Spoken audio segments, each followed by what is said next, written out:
I've talked about the failing infrastructure in this country many times. But when you see this new data, it really puts things into perspective. They also released this new map showing the areas that were tested, and the contamination levels are really through the roof. And I know many people have complained for a long time about the water in their areas. I've done reports before. I've talked about Flint, Michigan, and the situation there.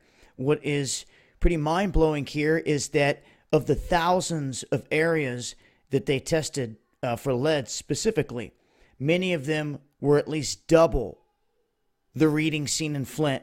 So what you have here is an area like Flint that caught national attention, but that was one little spot, and now we're coming to find out that areas across the country are in way worse shape.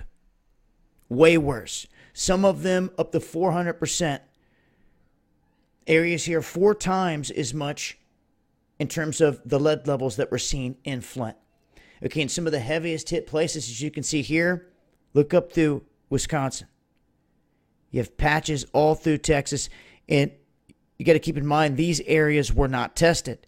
So if you were to add in some of these areas that were not tested, the results, I would say, would be higher, especially if you add in California, in my opinion.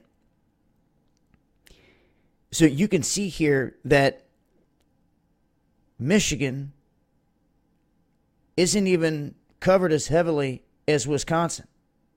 And they're saying that many of these areas, the reason for this is because of the history of the industrial stuff going on there before there were laws put into place to stop all this lead contamination.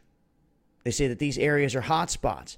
Well, you can see one thing is for sure. Coming in through the Northeast up here from New York, right outside New York City, going into PA, man, I think PA has probably got the biggest hit here, going all the way into Ohio. And they actually list Ohio, Pennsylvania, and New York and Baltimore as being the most heavily affected.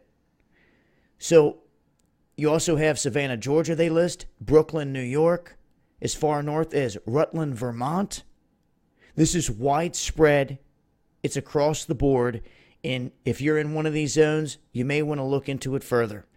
Now, I've done testing in the past with Hanna products in terms of fluoride testing, but I think I'm really going to look in to seeing what I can do in terms of getting a lead testing kit, because if it's this widespread, then maybe we need to start doing some localized testing in different areas just to show people right there what's going on.